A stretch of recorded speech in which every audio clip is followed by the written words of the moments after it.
Professor Yurievich and Professor Trafi. I'll start my talk by giving you an outline of how I've arranged my talk. So I'll start by giving an introduction and the basic terminology that is involved in this idea called network coding. And then, having done that, I'll move on to describe what I have done, my work, which is called multiple description network coding, where I'll describe the system model and the problem formulation, show all possible achievable rates for the multiple description multicast system, propose an efficient network code assignment scheme for such achievable rate, for those achievable rates, present matrix precoding as a method of network coding. All of this has been assuming all the links in the network have to be delay-free and lossless. Then I relax the assumption that the links are all delay-free, have do some preliminary analysis of what happens if there are link delays and receiver buffer overflows. Present some basic proof of concept simulations that we have done initially, and present conclusions and future work. Firstly, let's consider the most general scenario where we have a network of nodes where every pair of nodes is trying to communicate with each other over links. In such a scenario, I would define what is called a multicast network as a network where there is a single source trying to send information to k receivers or a set of receivers over intermediate nodes and links. In this network, I would have a single source which would be sending information to specific set of receivers in the network. A directed network is one in which the links in the network carry information only in one direction. So as I've depicted here, the links in the network are represented by arrows, which means that information can travel only in one direction as indicated by the arrow. So such a network is called a directed network. An acyclic network is one in which there are no loops formed by any subset or subgraph of nodes and links, which means if I consider any subset of nodes and links, there is no loop that is formed by all these nodes and links, so there is no cycle, and that's why it's called an acyclic network. When I say routing, I mean sending information from a source node to a receiver node over a single path. So if I assume one source node trying to send information to a receiver node, and if I can find one path or a set of links and nodes over which I can transmit information, I would call that as a route or a route. Capacity of a link is defined as the maximum amount of information that can be transmitted losslessly over each of the links in the network. And routing capacity I would define as the minimum capacity of all the links over a route, over any specific route from the source to the receiver. Now, supposing I consider a specific source-receiver pair. That is, if in this general network, if I have one source transmitting information to a receiver, there is a possibility of having multiple routes from the source to the receiver. So, instead of just having one route, I could actually have multiple routes from the source directed towards the receiver. So I consider one such case, and again, in all my work, unless mentioned, I assume delay-free and lossless links in the network. All links in the network are supposed to be of equal capacity, which is say some fixed number m bits per time instance. Now I define one of the most important terms that I use in my work, which is called max flow capacity.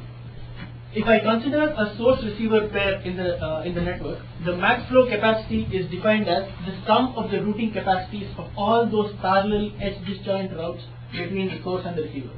So if I have some R set of routes from the source to the receiver, the sum of the routing capacities is the max flow capacity. Now, a general scenario in a network would be a single source, a multicast network, having where I have a single source transmitting information to k receivers in the network. And every source-receiver pair is going to have some set of parallel edge disjoint routes. In such a scenario, there could be certain nodes in the network where there are multiple routes passing through the node. And those at that node, conventionally in the conventional network, what would happen is the node would multiplex data coming on its incoming links. Here's the standard example that people use to introduce network coding. Now let's assume this 7-node network is a very general network where I have S as the source, transmitting information to receivers D1 and D2. Conventionally, if I had to transmit information over these nodes and links, assuming all the links are 1-bit capacity, I would choose one route from source to D1, which would possibly be this, and one route from source to D2, which and each of the routes is going to have a capacity of 1 bit. Now, network coding suggests otherwise. It says we can do better than that. So, supposing I have 2 bits to transmit, 2 bits of information to transmit over the network. Network coding suggests we could as well transmit the 2 bits simultaneously on the network B1 and B2. X gets to repeat the 2 bits while the node Y repeats B2 over its outgoing links. Now here's the node Z. Node Z has 2 incoming links with data coming with different data on its incoming links. Conventionally, Z would have multiplexed the 2 informations on its outgoing links, either sent B2 first and then B1. But then network coding says, instead of that, if the node Z could actually linearly combine the 2 bits and send it on the outgoing links, and W forwards the 2 bits. If you look at receiver D1, the receiver D1 receives bit B1 and B1 plus B2, and knowing B1, it can decode B2. So D1 has received both B1 and B2. Similarly, receiver D2 receives B2 and B1 plus B2. So knowing B2, it can decode B1. So this is a multicast situation where I have a single source, 2 receivers, and compared to routing, network coding is doing much better because I'm able to transmit more information. So 2 bits in a single time instant, assuming all links to be delay-free and lossless. Now, here are a few aspects of network coding. All receivers can receive data at a rate higher than the routing capacity, as we've already seen. Now, a rate equal to the minimum of the max flow capacities of all receivers can be achieved. That is, if I consider the same network, this source receiver pair has a max flow capacity of 2 because I can find 2 parallel edge disjoint routes to D1 from S.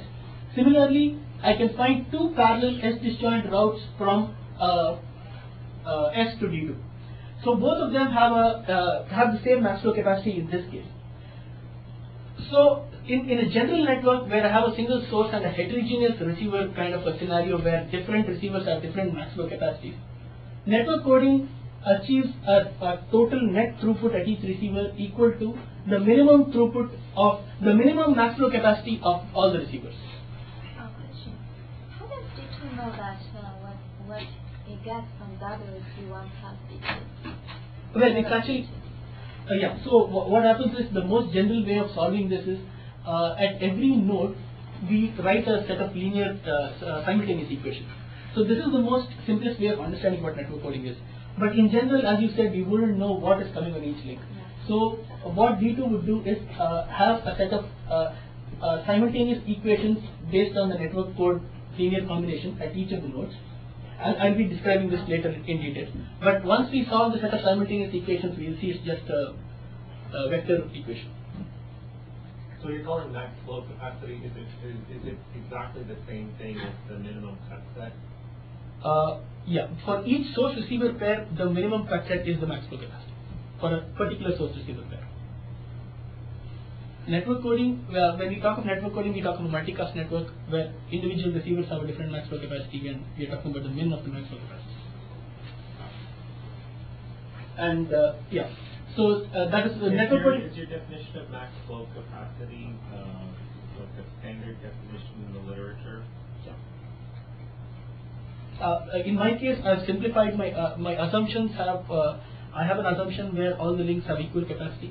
So I've made it easier in the sense that it's just the sum of the routing capacities. It's the simplest case of. It's actually the min cut. That's the most general. Yeah. So a rate equal to the minimum of the max flow capacities of all receivers can be achieved. Now, as we've already seen, a linear combination of the data on incoming links of a node is done on any node and transmitted on its outgoing links.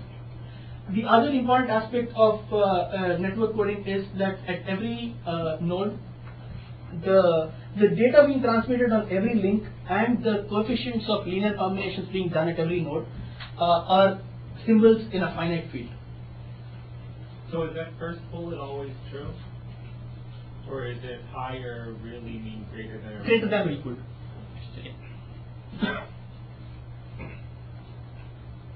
So here are the network assumptions which always hold true throughout my talk, except for this case which I'll mention later. So in general, I always assume a network which is a single source K receiver directed acyclic multicast network. I always assume the links to be of equal capacity being m bits per symbol. I assume all links to be lossless and delay free unless I mention at some point in time. And I also assume that the ith receiver denoted by Ti has Ri parallel routes from the source to Ti. So so the ith receiver has Ri parallel routes. The max flow capacity of the ith receiver would be Rim because each of the routes has a capacity of m and there are Ri routes. So the ith receiver, the capacity is going to be Rim. And I always assume that the receiver T1 is going to have the least max flow capacity and the receiver Tk is going to have the maximum max flow capacity. So this is my assumption which always holds true in my talk. Is there any reason not to assume m equals 1? No, there is. It's a general M. I mean, it's a general Does M. it make, if you assume they're all m, does it make any difference if you assume you have m equals 1 and you know, it seems as though it's completely the same as having m1 bit transmission as m bits on every link at every time. We could, but there's actually, there are some, we could use m equal to 1, but then there are cases when we would want m to be greater than 1 because we need to find a specific network code and there are certain conditions that need to be met so that the network code can be assigned. And there is an upper bound that people have found on the network on m. And there is a possibility that m may not always be the solution. So we may need to find an m greater than 1. You might still keep going.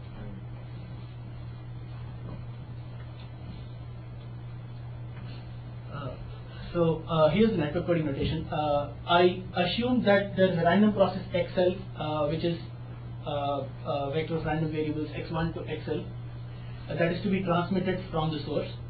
I assume that the number of random variables L to be equal to R1 in the case of network coding because as I just mentioned, the assumption is that R1 is the least max flow capacity. R1 corresponds to the least max flow capacity receiver. So according to network coding, at the source, the source is going to transmit on its outgoing links a linear combination of the random variables being that needs to be transmitted at the source. So can you elaborate on that assumption? Here, that's because network coding, we said, always achieves a rate. A rate equal to minimum of the max flow capacities of all the receivers, and R1 is the minimum of all the max flow capacities. What about L? L I assume is the length of the vector of random variables that I assume. So I assume that length to be equal to R1. But then there's some assumption about what's the information carried by X1. What's the information carried by X1? Yeah. Is it binary? What is it? No, I haven't mentioned it yet. So it actually belongs to a field of 2 bar m. So each of the xi's belong to are symbols from a field 2 bar m. Why does L have to be equal to R1? That's because I just mentioned a rate equal to the minimum of the max flow capacities in all receivers can be achieved. And that's how network coding works. So the minimum of the max flow capacities according to my assumption is R1. In bits. R1 is the number of parallel paths. So symbols. So each X you can describe by M symbols? Each X is a symbol in F to power m, field F to power m. I understand. Everything is normalized to M, that's why you don't. So, so it's a random process. I should mention here each of the random variables belongs to a field 2 power m. When I do linear combinations, the coefficients of linear combinations also belong to the field 2 power m. And as I mentioned, L equal to R1 because we want to achieve the min of the max flow capacities. And if E is the outgoing link on the source S, Y of E denotes the symbol that is being transmitted on the outgoing link and is given by this linear combination. Similarly, at an intermediate node, this notation just means that if there is any intermediate link E prime, Y of E prime is the symbol transmitted on E prime, and a linear combination of all the links E prime coming into N will be Y of E. So all this is some graph theoretic jargon which I will not go into. It just means that at every node a linear combination is being done and transmitted on the outgoing link. What is E prime once again? E prime is if I have an intermediate node N, any node N in the network. E prime is any link which is pointing inwards to N. It's a directed network that we are considering. Links are all directed. So the link is directed towards N. Would you need a picture? Actually I can show it in the general network. If I consider this to be E prime and this as N, the script N network. So this is E prime and all outgoing links, or if I say this is E prime and all the outgoing links from the node would be E. So a linear combination of all the incoming symbols would be the symbol transmitted on the outgoing link.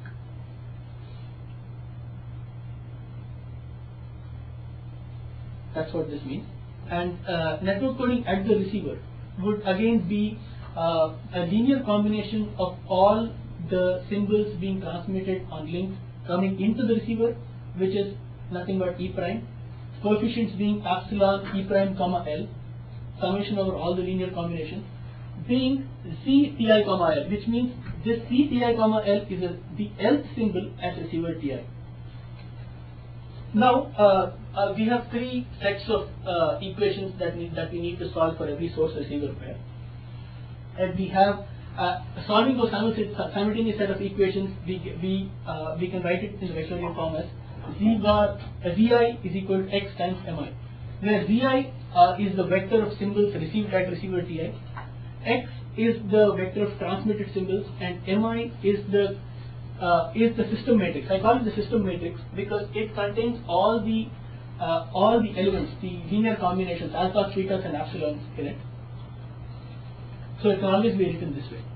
Now, the one thing that we need to observe here is Mi is always of the order R1 cross R1 for all Ti. Irrespective of any receiver and any max flow capacity, we have order R1 cross R1. Now, this is a set of k vector equations for each of the. Every receiver will have a vector equation, and there are k such equations. And the primary condition that we need to so that the network coding solution exists is that the determinant of mi's should not be 0. If I can find alphas, betas, and epsilons such that determinant of mi is not 0, and this true for all I equal to 1 to k, that as those alpha, betas, and epsilons constitute the network code. So having, if I can meet this condition and find the alphas and betas and epsilons, I can always retrieve x from z bar by inverting M inverse and Mi. Now, we see here that till now we've seen network coding always offers higher network capacity than routing, which actually means higher in the sense network coding is the network capacity is always greater than or equal to routing. So why does that matrix square? Yeah, it's always square because we are always transmitting a length R1 length of description. A vector of random vector of length R1. By the outputs though, the z. The z's are also of length R1. The assumption is that I can only receive up to minimum max flow. So what I transmit and what I receive is always, if a solution exists, It's exactly the same number of symbols. So I had a question, like, does the solution always exist? So can you always find alpha beta for any given network? Alpha beta gamma. Yes, but there have been papers written on this saying, I mean, there people have found bounds on M, the upper bound on M, the M that needs to be chosen in the network so that the solution exists. But in general, if you randomly code the network, one important aspect is if you randomly choose symbols to code the network, it has been found that the probability of finding solving those, of achieving those, of finding a network code is of the order 1 minus 1 by 2 bar m. So the higher the m, the higher the probability of finding appropriate network code randomly. So that is one result which people use. Yeah, and receivers with higher, the thing that we observe here is receivers with higher max flow capacity than R1M are always stopped. That is because we always achieve the min of the max flow capacities at each of the receivers.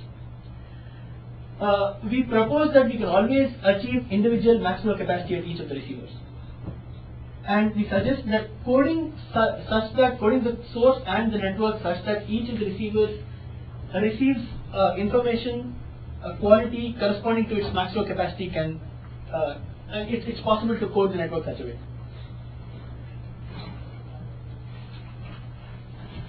So we suggest making copies or descriptions of the original random process. And when I mean descriptions, I mean representing the original source whose reconstruction of the original random process is a specific distortion, with a specific distortion. Which means if I have a map mathematically, it maps the original random process onto another symbol such that the reconstruction of what I get at the receiver is a close representation of the original random process. So I'll describe what it means mathematically in my next slide, but the idea is to make copies of the original random process. Now the reconstructed quality of the receivers is based on the respective max flow capacities. We will see how. Now I define what is called multiple description network coding as transmitting descriptions of the original random process at a rate equal to the maximum of the max flow capacities.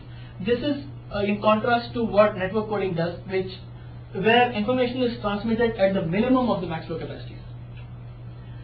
And in our terminology, it means transmitting RK descriptions such that the jth receiver receives RK description in every time instant. Now here's the system model and the problem formulation for multiple description network coding. I again always assume a network G denoting a single source directed acyclic multicast network. I denote a source node by S and the K receiver nodes by T1 to Tk. I assume Rj parallel edge disjoint paths of each of capacity M from the source to Tj. Now if I assume that there is a random process XL made up of a vector of random variables x1 to xl, that is being transmitted from the source S to the K receivers, I define a description as a map I, which maps the random process onto a script J, which is actually a symbol in the field 2 bar M. The reason why we choose this kind of a definition is because when we transmit symbols over the network, we always say, we've seen in network coding that it should always belong to a finite field, which is based on the network, the link capacity M. So I define my description as a mapping of the random process XL to an element in F2 bar M. So XL is also from F2 bar M. XL is the random process. Is it in F2 bar M? No, not Or that. that's what you said before. No, that was in network coding. Now I've translated the. You're using the same notation. Yeah. Okay. And is the same as the previous? Yes, the same as this. That's the link capacity, which is M. And now I make RK descriptions of the original random process, I1 of XFL through I RK of XFL, where again I describe each description Ij as a map of XFL to script J, which belongs to F2 bar M, element in the finite field. So now the network coding at the source would look like this. It's a linear combination. On each outgoing link on the source E, the symbol transmitted y of E would be a linear combination of alphas times IL of X of L instead of just XL as in network coding. So I'm actually doing linear combinations of the descriptions. And the other difference is that we are transmitting RK number of descriptions instead of R1 random variables in network coding. Network coding at the intermediate node N would remain the same, linear combinations of any incoming links and being transmitted as a symbol on the outgoing link. Network coding at the receiver doesn't change. The L random variable at receiver Ti is again a linear combination of epsilon times y of T prime, which means the linear combination of the incoming link. Now the system, all of these simultaneous equations, this and the one before, can be written in the vector form as Vi bar is equal to the vector of descriptions IRI of XL times Mi, where IRI of XL means, I'm considering the received vector, the equation at receiver Ti. IRI of XL is a vector I1 through IRI of XL, which is, if you could notice, a subset of a part of the vector I of XL. So this receiver Ti is only receiving Ri descriptions based on its max flow capacity. Now the other thing that we need to note here in this equation is Mi. The Mi, which is the system matrix, is of the order Ri cross Ri instead of R1 cross R1 in network coding. Now, as before, the primary solution for the solutions to exist would be the set of simultaneous. I need to find a common solution which solves all these the set of inequalities for all I equal to 1 to k, where the mi's are of the order Ri cross Ri. Having done that and found a network code for such a network, I would retrieve my descriptions by doing an Mi inverse over the received vector Zi. So I will get back the vector of descriptions IRI of XL. From this vector of descriptions IRI of XL, I reconstruct the original random variable, the original random process, and I denote it as X hat TIL, which means a reconstruction of X of L at Ti. So somehow, what's going on here? Like, is it that you have to choose the mapping function to somehow have the right rate to make this possible? Like that? And is it easy? Are you gonna explain how these MI, how you get to construct the MI from start, right? We don't need to construct the MIs. It's, as I said, the solution to these inequalities determinant of MI not equal to 0.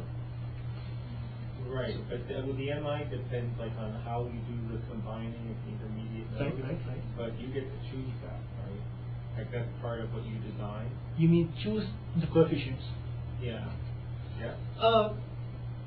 No, I mean choose the coefficients. That's the whole idea of this. I mean we just find a solution which solves the set of inequalities determinant of MI not equal to 0. So there is no scheme where I suggest how to find the alphas, betas, and epsilons. So what do you assume? You know them? Yeah, I assume I can find one by solving these set of simultaneous equations. These set of inequalities. So you said that basically, if I just choose some random coefficients, there's a high likelihood I'll be able to find something that will satisfy over the entire network. And so basically the network, you also assume that you know the complete topology of the network and that the network's static and that you have sort of global knowledge at the decoders of what's going on at all the network encoders. All right. Has anyone yet, I guess maybe this is what people were asking, has anyone yet come up with a way to choose those coefficients in a non-random way and in a algorithmic and, I guess, efficient to communicate across the network way? Not to my knowledge. There hasn't been any paper that I have seen where they actually show a scheme of finding alphas, betas, and epsilons. So, I mean, as you said, an algorithm to find them. The papers that I have come across are either they suggest that there exists a solution and they show how there exists a solution, or they say there is this thing that they use, that if you use if you choose alphas, betas and epsilons randomly, the probability is very high. So suppose I did, remember getting a little offline, but if I did go just randomly generate a code and distribute it, and I guess the way to check to see whether that one would work is checking the determinant. And if it doesn't work, suppose the determinant is 0, can I still get something out of it? Can I still get 6 out of 7 descriptions, or is it completely host? Completely host, because I need the whole matrix to be able to decode my original vector. I cannot have I cannot have a part of the matrix if I do not I need Mi to have an inverse. Otherwise, I'll never be able to retrieve the original vector from what I received. Right. I mean, the essence of what communication says is whatever this channel is that transforms your input to an output, right? As long as sort of the outputs aren't sort of null or independent of the inputs, you can convey some information, right? Like, I mean, you can do some coding of the inputs to like the capacity still has some, the channel still has some capacity even if determinant Mi equals 0, doesn't it? It does, but then what I received at the receiver will still contain all those linear combinations, and to be able to decode, I will need the M to have an inverse. If I get you right, because the whole idea of having the determinant of M not equal to 0 is to see to it that, is a way of saying the receiver knows all the linear combinations that have been done in the receiver. Exactly. Maybe what Roy is asking is, what you're saying is this is a deterministic problem, not a communication problem. But like if you would solve it in such a way that it's not solvable, then perhaps you could construct some error like source code or something. Or you can use some kind of channel coding to reduce the rate to. I think if some of the Mi is at 0, and as you said, the network has some capacity, it just means those alphas are not chosen properly. I can choose some other code. It's not clear to me. I mean, I'm not an expert, right? But Wade sort of asked the kind of question he asked, if you choose them once, right, and then you get determinant of some Mi equals 0, does it somehow mean if you choose them again, you'll still get that, or is it, another choice will? I think he said like if small n is very high, I can always choose some alpha betas. Yeah. So if we are choosing alpha, betas, and epsilons randomly, so there is this.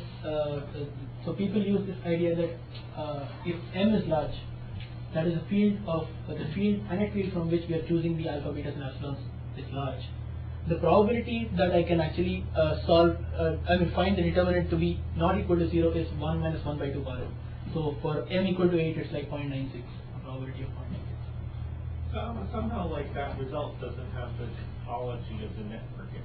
No, it doesn't. Actually, there really isn't a topology. This is just a linear algebra. Yeah, but No, but there's a topology in the sense that the matrices you get depends on sort of how all those parts go to those. What things? Yeah, right. But there's only so many combinations. Yeah. You're right. It's all finite fields. So you're right. There's only a finite number. All you need is Mi to be full rank, right? So you just need some vectors.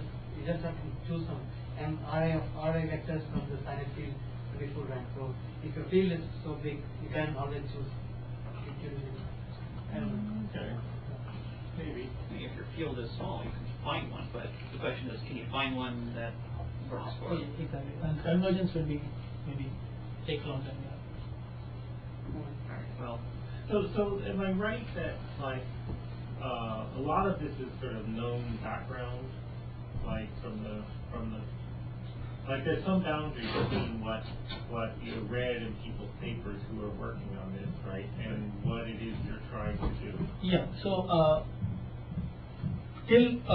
so what is my contribution here is this part of it. I should say, I can making descriptions. So this part of making descriptions and transmitting over the network, which implements network coding, is one contribution. The other thing is making RK descriptions instead of R1, achieving the max flow capacity equal to the maximum guys throughput instead of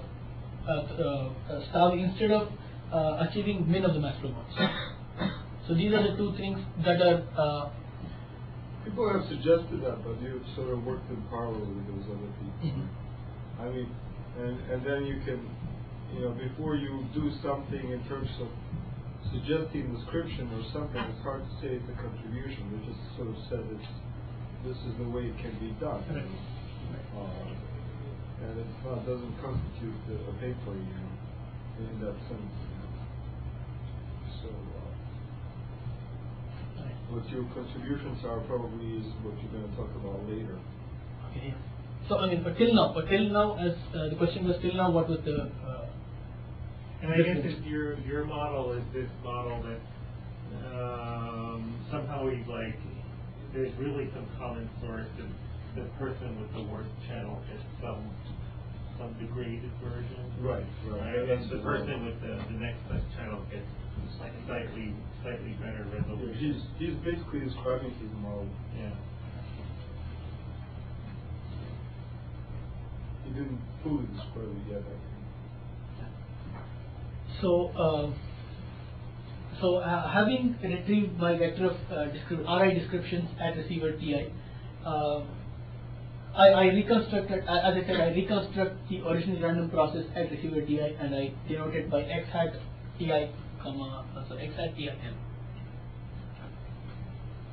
Now, having reconstructed x hat TI, TI L, I need to know how good or how bad the quality is. So I define a distortion function. That is, if I have, if I reconstruct at receiver TMU, if I reconstruct x hat TMU L, I define d x hat TMU L as the distortion function associated at TMU. This could be, for example, mean square error distortion. And the average distortion dTMU observed here as average over all realizations could be is dTMU, which is expectation of the distortion function TMU.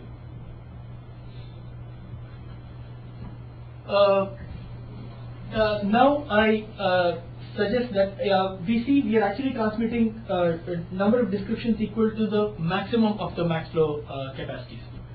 Now it could happen that receiver T1, which is only receiving R1 descriptions in every time instant, may not receive the perceived quality.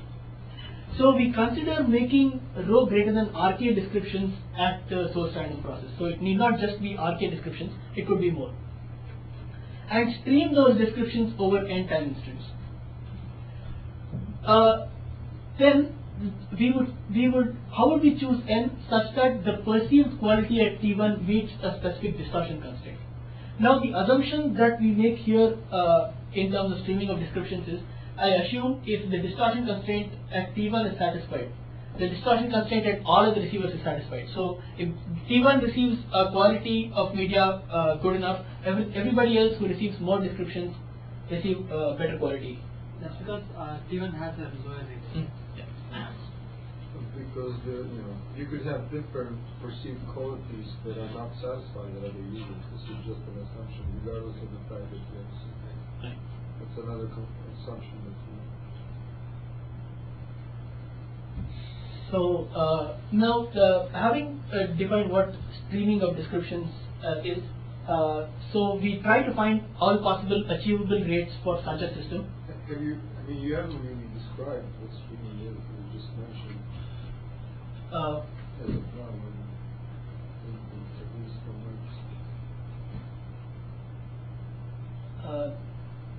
streaming of descriptions is like if I make row descriptions of at the source. If I make row descriptions of the source random process, I buffer them and transmit arcane descriptions at a time over the network. And then there's another sort of set that comes. Yeah, right. Another realization. What's missing from this slide? Right. Some buffering concept. Yeah. So the goal now would be to find the achievable rate region for such a network, and then find an efficient network code assignment to achieve those to code the network for those achievable rates. And then we go on to relax the assumption of not having delay-free links, but having some link delays and buffer overflows, and matrix precoding, which I'll come to. So an efficient network code means you are defining the maps. No, efficient network code is, I'll come to it, I mean, it's not about the map. Map is just the way of making descriptions. I would just assume that there exists some kind of a map which will give me such description. So what defines the code? What defines, you mean, what is the efficient network code assignment? Anyway, what this defines the code? The code is... Network code is the alphas, betas and epsilon. So the M. The M. Yeah.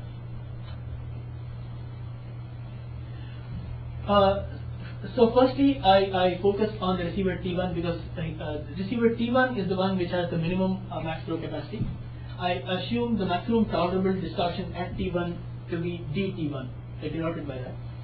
And I have this distortion constraint inequality at T1 based on the reconstruction at T1, and say the expected distortion observed at T1 should always be less than or equal to d of T1, which is the maximum tolerable distortion. I assume n to be the successive time instants required to stream the descriptions, buffer them and stream them over time instants. Now we observe that T1 receives n R1. N is your buffer size, right? In other words. N is the buffer size, yeah. That makes sense. Buffer size. Row descriptions, I would say maybe this could be the buffer size. N is the time instant, so. In time instance. In time instance, buffer. N is the buffer size. Yeah, yeah. So at T1, the receiver T1 receives n R1 descriptions in n time instants, which means n R1m bits in n time instants, because each description has n bits. Now the rate distortion relationship at T1 would mean in n time instants, the total number of bits received at T1 is always greater than the minimum mutual information between XL and the reconstructed X at T1, based on the distortion constraint inequality, condition on the distortion constraint inequality. Which means that there is a lower bound on n, the number of successive time instants that are required to stream descriptions. So the lower bound is given by this expression. The effective rates at receiver Tj for all j equal 1 to k will be denoted by del j, and we define it as the total number of information bits that have been transferred by n. So it's the mutual information between XL and X hat LTJ. So the reconstructed random process at Tj divided by n. So this is the effective rate in n time instants. And why do you define only for L? why do I For L is the vector. Yeah. If and only, and this is the effective rate if and only if this lower bound, the rate distortion inequality, is met. And based on this rate distortion inequality, the capacity region would be the closure of all possible effective rates del j, del 1, del 2 to del k, such that this inequality is satisfied. So that, which actually means the distortion constraint at T1 is met. Now, having found the effective rates at the receivers, we see that we just know how many. We just know how many bits in per n time instants have been received. It's advantageous to know how many descriptions are being received at Tj. Let's say I call it Rj prime descriptions that are being received in n time instants at Tj. Rj prime, the total number of descriptions that are received at Tj, would be the minimum of either the receiver receives all the row descriptions that are made of the original random process, or receives just n times the max flow capacity of the receiver. So the average number of descriptions received at Tj would be Rj prime by n. So in n time, averaged over n time instance, the average number of descriptions would be Rj prime by n, which actually means this Rj prime by n is always less than or equal to Rj because of this. So we suggest that coding the network such that the receivers achieve these effective rates instead of the max flow capacities saves node computations. Lower the number of descriptions in one time instance. No, total number of descriptions. In all the entire. Yeah. So coding the network such that the receiver achieves this effective rate rather than the max flow capacity saves node computations. Now, one assumption that could be made here is the network code remains fixed in n time instance, which means if I consider a network which performs network coding, the coefficients of the network code do not change over these n time instance. Now, having done that, if we code the network for these effective rates, at each receiver we see that Rj minus Rj prime by n paths need not carry any information to Tj. So we are actually saving computations that are being done on these Rj minus Rj prime by n paths. The other thing to note here is the system matrix Mj at receiver Tj would be of a lesser order than the than otherwise, which is Rj times Rj. So the order of computations in doing an Mj inverse would be lesser. Now this is an abstraction of how I visualize coding effective rates, coding for the effective rates. So if you just look at the top part of the figure, it means that each of these, I call each of these as buckets, corresponds to receiver T1, receiver T2, T3 and so on to Tk. The y-axis denotes the number of time instants. The base width of the bucket actually shows the max flow capacity, or in other words, the number of parallel paths being used for the receiver T1. So in this case, receiver T1 having a number of paths equal to R1. Say I'm streaming descriptions for n time instants. If you observe R3, all row descriptions, there could be a receiver R3, I should say, where all row descriptions are received in lesser time than n, and the network coding being done in the network going towards R3. These computations can be saved. Similarly, going on to Rk. So what we suggest is in such source receiver pairs where all row descriptions are being received in less than n time instants, we could code the network for the effective rates rather than coding it for R3, which saves so many parallel paths, R3 minus R3 prime by n, which has a set of computations which I will quantify further. So if you look at all of these receivers which have a capacity such that all row descriptions are received, I can code the network for the effective rates. This is just an extension of that. So your second thing assumes that you're only sending R1 descriptions at a time. What is it? You mean here? Yeah. Yeah, here you're always receiving R1 descriptions at a time for n time instance. This guy is receiving R2 descriptions for n time instance. Everybody is receiving descriptions equal to their max flow capacity. But here, initially it used to receive R3 descriptions at a time.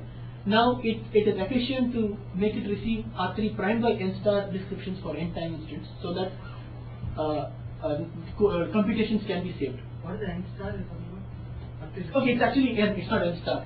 It's just n. I shouldn't say n star.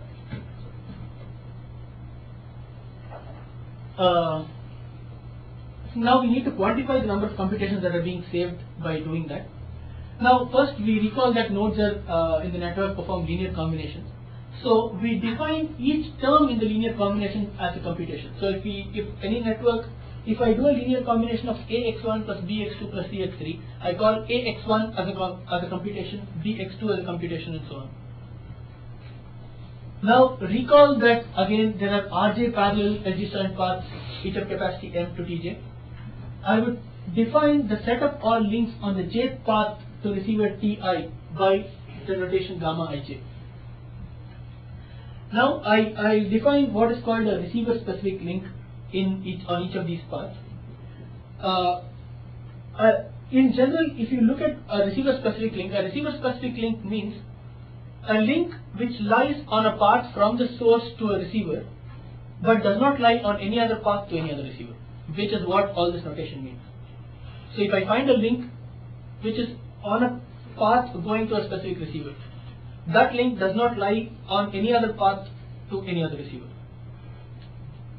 Why do you care about how much computation you do? Because I want to quantify how much computation time I'm saving by coding it for effective rates. Well, you're going to do, like to get these capacities, you have to do something really complicated in terms of coding and decoding. I mean, like, you're just doing, like, you're saving multiplies and adds or something, right? Right. Like, it's you know, it's not like you're going to do some exponential number. You're saving in a place where you're only doing some polynomial number of things per unit time, right? Right. Whereas there are a lot of other places to achieve these rates. You're going to do maybe something that's closer to exponential. Like actually, like, anyway, go ahead. You mean I can achieve something which I can say He's saying, in the bigger scheme of things, it's better to have an exponential. You're optimizing in a place where the This is computational burden isn't that bad. But it cannot I'm asking you. This is at runtime, and the encoding, encoding may be offline. let's say you're there's legitimate arguments, for what he's saying, which is if you're, real-time encoding video stream, maybe that's more computationally intensive than what's going on in the network, right? But it'd be deeper layers. yeah, exactly. Yeah. Well, one motivation is that we discussed and we never got to do it is he's basically opening the pipe where another sort of multiple description from another source that he doesn't have to synchronize for these time difference. Well, what he's showing is you can save the computation. All right, however much it is, you're still saving something. Yeah. Okay.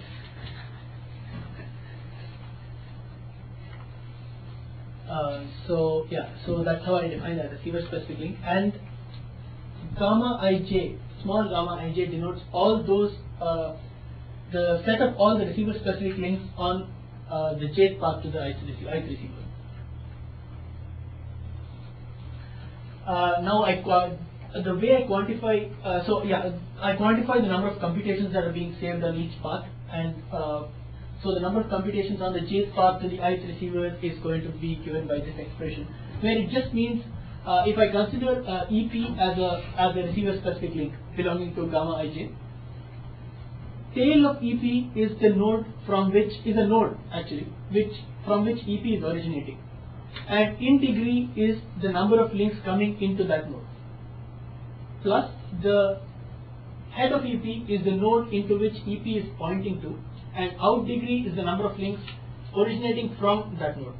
So this is the total number of computations that I would be saving on each path by coding it for the effective rates. And so if I make an assumption that Ci1 is less than or equal to Ci1, that is I sort them in increasing order of computation for each of the receivers and for each of the and for the set of Ri paths at Ti. So the number of computations saved would be Ri minus Ri prime by n, the last few paths here for each receiver. That is summation over all those Ri minus Ri prime by n paths summed over all the receivers. So what I'm trying to do is actually trying to maximize this, or in other words, minimize the total number of computations, which is the sum of the first Ri prime by n computations and summed over all the receivers. So it is the complementary, the other part, subject to the constraint that I have the state distortion inequality where with the lower bound on n. So here's an algorithm that we present to find the effective, to find an assignment, effective network code assignment for this network. So in short, I'll describe this as the outer loop in this algorithm, which is indexed by I, is going over all the receivers, while the inner loop, which is indexed by J, is the set of the RI paths for receiver Ti. So what I would do is, if I choose a specific receiver I, say Ti, I would find all the RI parallel paths from the source to Ti, find the computations on each of the RI paths, on each of the RI paths, and sort them in increasing order, and choose the first RI prime by n paths with the least Cij. And having got all of those paths, I would find the efficient network code for those, for that effective network. So your efficient network code is computationally efficient. Yeah, computationally efficient.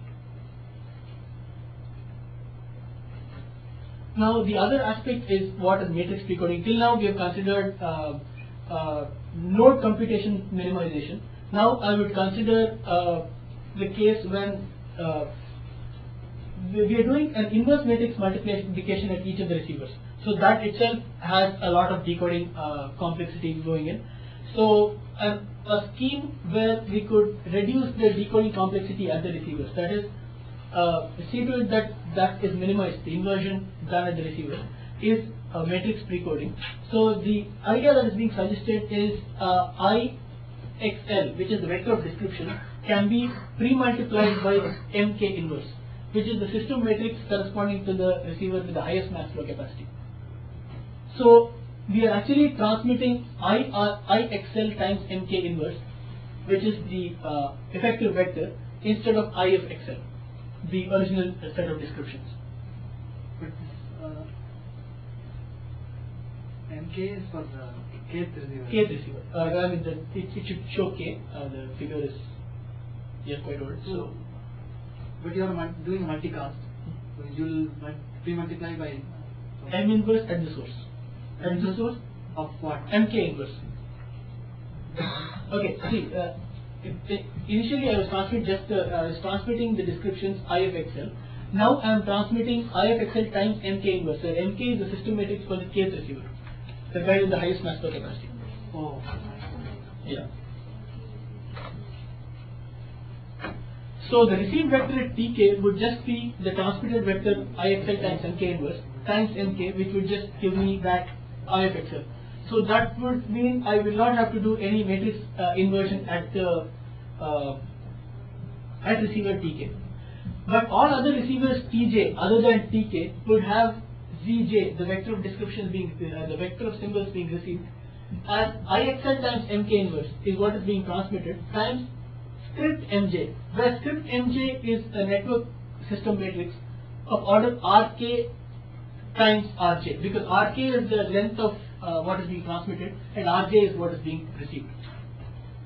Now the coding scheme that we suggest is Mk inverse times Mj should be a rectangular unit matrix consisting of unit row vectors, so that eventually what's going to happen is I'm going to choose a subset of the descriptions of Rk. So I'm always going to get Rj descriptions of the Rk descriptions in I of XL. So that is the idea, so that when Cj would be I of XL times the unit rectangular matrix. The condition that we need to satisfy for such a coding scheme is that Mk should be invertible, which is required for a solution to exist. Mk inverse times script Mj should be the unit rectangular matrix for all j not equal to k, and Mk should be a prime Rj for all j. Is that obvious? You can just do that. You mean? Like, well, like, so you, it's clear you can pre-code with MK, right? But then can you just, is it obvious that coding scheme is simple for the M script MJs? You mean trying to find the right? Be that? I've not tried. I've not. I mean, I can't say if it's easy to find such a thing, but it's just a scheme that could be used to code the network. Well, so if you multiply both sides by mk, Uh-huh. well, yeah, what do you get? Like so I get mj is mk times this.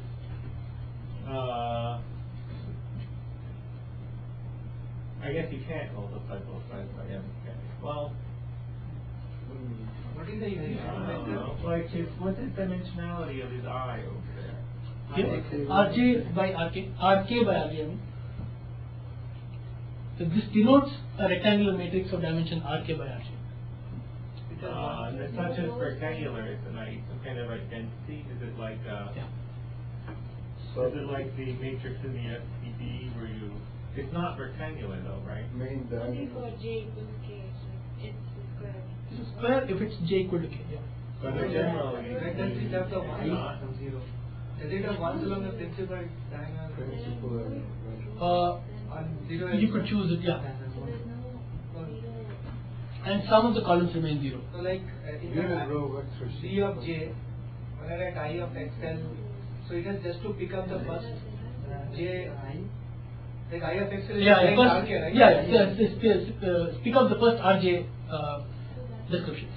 What is the unit Yeah, row? so like I of xl is of length RK, and that operation should pick up the first RJ, right? Yeah.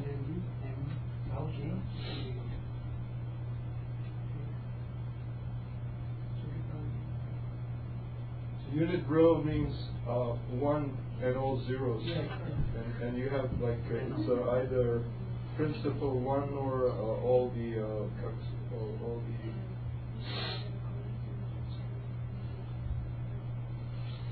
You always have a one, right? I'm sorry? You always have a one in each row. Yeah. I have one each one. Oh, it's 1 along the principal diagonal and 0 elsewhere. Yeah, that, Yeah. that will pick up the first. Right, first Is Rj. RK larger than RJ? And the 0 below. Yeah. Because that's another. So you have some rows which are same.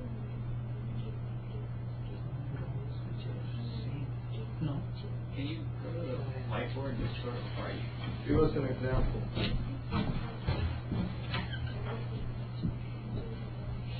I mean, if you have more rows than columns, then you have to have some which are same.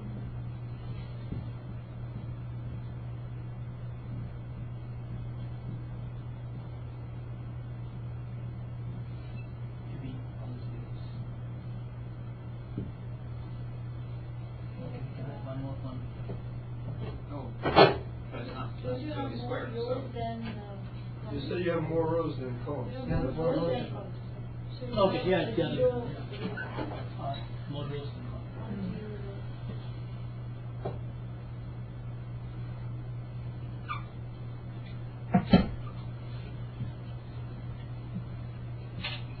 So you have to have one row that is same as another one.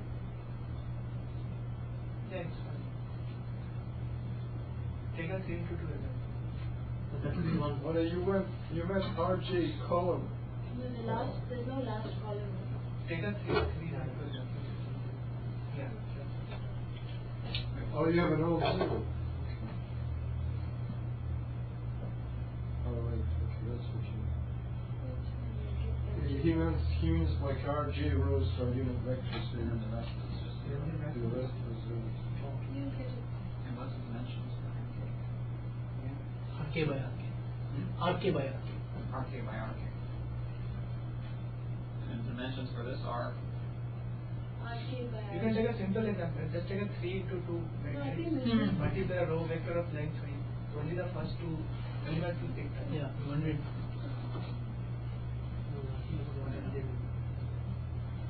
MJ will have dimensions. RJ, RJ cross rows, RK. RK rows, right? RK rows, RJ columns. So what's happening RK is, rows, says and RJ. it will always greater than. As he says, it has RJ row vectors. Right? It should be RK rows. K is rectangular. RK. J is rectangular.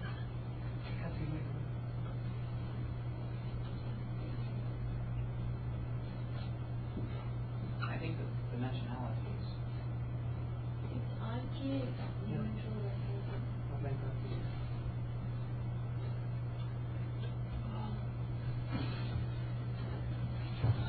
well, maybe let's go ahead and proceed on, but I think probably most of us agree that somewhere that either there's typos or I think it's okay. mentions. But are they How can vectors? it be? So actually there are Rj row vectors, each of length Rj. Yeah, RK is the Russian or RK, and then MJ is the The number of non-zero rows there is equal to Rj. The number of rows is RK, which is the maximum.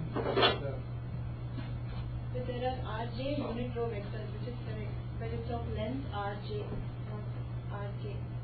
Yeah, and some zeros. Oh, that. No. It's RK unit row vectors of Length Rj. Length R. If you, that's the number of columns. That's Rj. Yeah, and then plus some zeros. No, there is length RJ unit. Okay, it should have been RK unit row vectors of length RJ. But they are not a unit row. I'm sorry. All of them are not unit row. Oh, yeah, all of them are not unit row. That's true. So you wanted to say RJ unit vectors of blank RJ. Yeah. Is that what you wanted to say? Yeah, yeah. Yeah. Right. Yeah. And RK minus RJ zero. RK minus RJ zero. Vectors of length R. Right.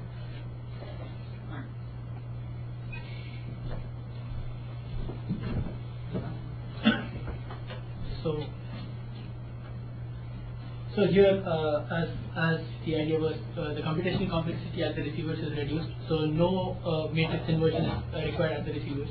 The other advantage of matrix precoding is it's a source-driven process, so the source only needs to keep track of the network topology. So it only the source needs to know the network system matrix and not the receivers. The other aspect that we do here is relax the assumption that links in the network have variable delays. We relax the assumptions that links are delay free, and we make the assumption that links in the network would have variable delays. Each receiver TJ maintains RJ buffers, because one for each incoming path. Another restriction we have is maximum buffer size for each of the receivers is delta. So any symbol received with a delay greater than delta is dropped. Now, to compare how good the idea of matrix precoding is, what we do is we find the average distortion of two cases. One is the multiple description network coding case for a simple network, and the other is consider the same network but transmitting multiple descriptions with routing and not network coding. So multiple descriptions being transmitted over a network, one network implementing multiple description network coding and other just a conventional network. So this is the network that I consider. A 7-node network where I have one source, two receivers. I should call it T1 and T2, not D1 and D2. I'll be using the notation T1 and D2 for the receiver nodes. So so in a conventional network, I would use a single route SD1 and SD2 to transmit descriptions, while in a multiple description network coding case, I would transmit two descriptions.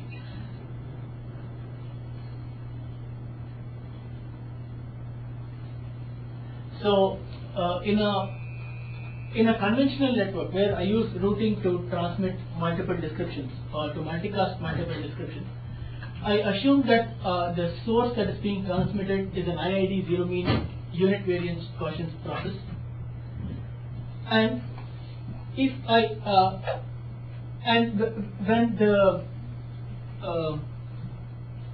if I observe the distortion at receiver T1, I should call it T1. DT1 would be 2 power minus 2m because it's assumed to be a unit variance Gaussian. If the delay along that route from S to T1 is less than the buffer size, and the distortion is assumed to be 1 if the delay is greater than buffer size. So the end-to-end distortion dr bar is 2 power minus 2m probability of T less than delta plus 1 times probability of T greater than delta. So dr denotes distortion when I assume routing in the network. The other case is when I implement multiple description network coding and I observe the distortion at T1. It's been shown that if I receive two descriptions of a unit variance Gaussian process at receiver T1, that is 2 over 2 different routes, the total distortion is equal to this in terms of M. If both the delays along both the paths from the source to T1 is less than delta, and the distortion will be 1 otherwise, because if I lose any one symbol on any path, the distortion is going to be 1, because I'm not able to, I won't be able to reconstruct the original random process. Can you go back one slide? Just let me stare at it.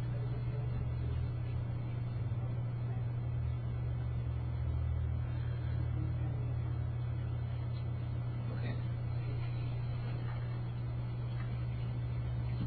So the end-to-end average distortion for such a network, which is denoted by distortion for the network coding case, is this distortion times the probability that both are less than delta, and 1 times the probability that it is not, which is 1 minus this probability.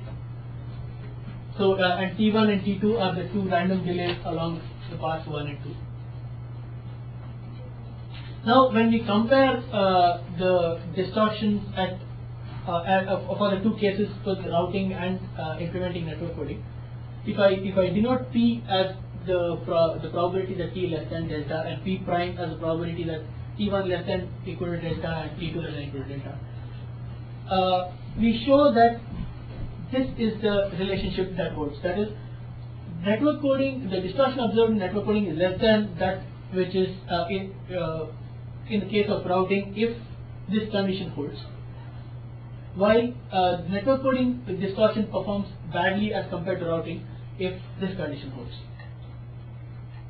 So, what does that mean? It means without the P's. Without, it actually means one thing that can be concluded out of this is, if M is large, we see that invariably if M is like generally of size 8 or so, we would see invariably P would be greater than P prime. That is, the probability that the delay observed, I mean, there won't be a buffer overflow in routing, is greater than the probability that there is a buffer overflow in multiple description network coding. So if M is greater, we would invariably come across this condition, which means network coding is not performing as well as routing. So with delays, it is sensitive to multiple description network coding is sensitive to delays. I'm sorry, what are T1 and T2? They are the random delays along the two paths from the source to the receiver. And T was for the routing to Single route.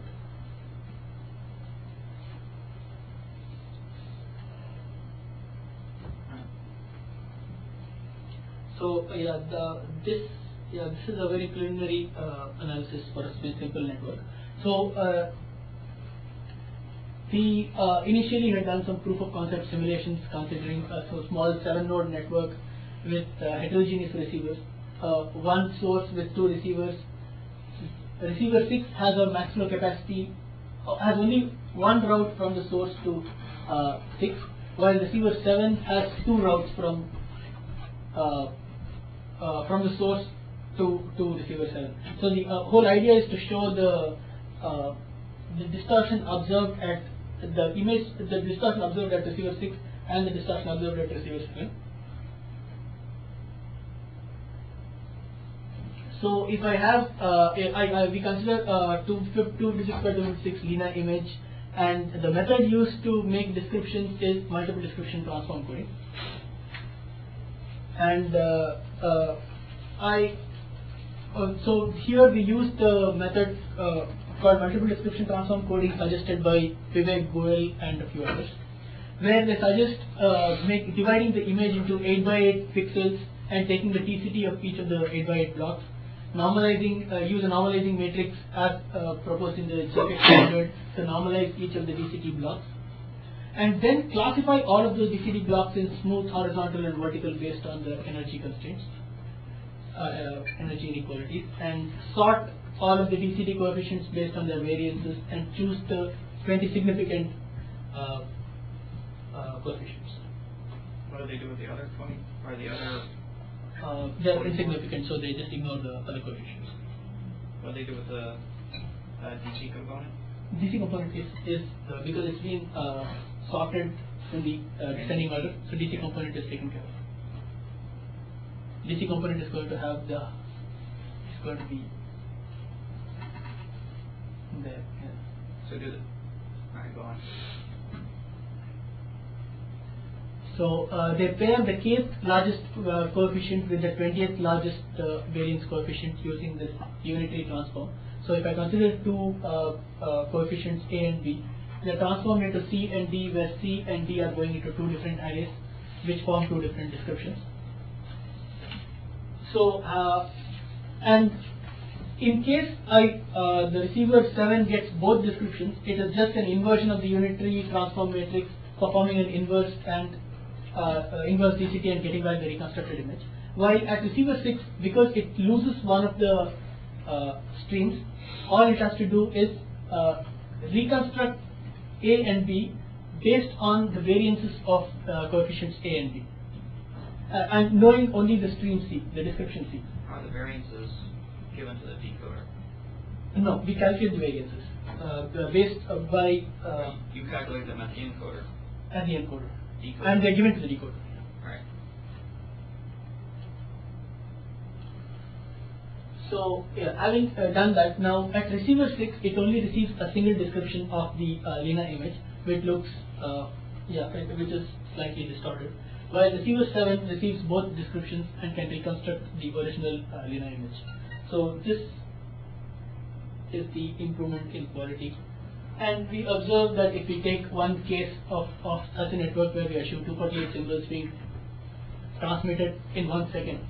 So if we calculate the mean square error distortion at receiver 6 and 7 and see that they're very close to each other, which means the distortion is not too much as compared to Is this the receiver 6 and 7, is this the canonical network coding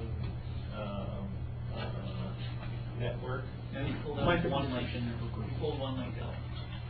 Yeah, I So question, what was the, oh yeah, this is the network. Yeah, I make descriptions out of it and make sure that this guy receives only one description while this guy receives two. In canonical network coding, that's not possible. Yeah.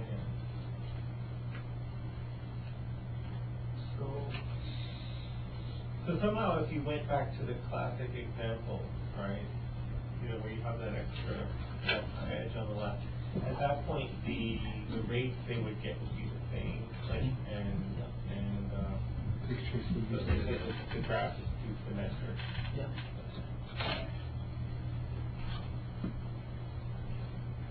So conclusions, we presented the idea of multiple description network coding, found the capacity region for based on a specific distortion constraint for the minimum max flow capacity receiver, and based on a distortion constraint we found the effective rates at the receivers and presented the efficient network code assignment for the effective rates, presented matrix precoding and the preliminary analysis of link delays and receiver buffer overflows. Future work could be extending, thinking of multiple description network coding as a MIMO broadcast problem, and matrix precoding to be equivalent to precoding done in MIMO broadcast, and some equivalent assumptions. And the other thing could be to extend the case of effective link delays and receiver buffer overflows, and take a toy scenario of one source, two receivers, and a single intermediate node which is actually performing network coding, and assume general probability distributions on symbol lengths and interval times. That could be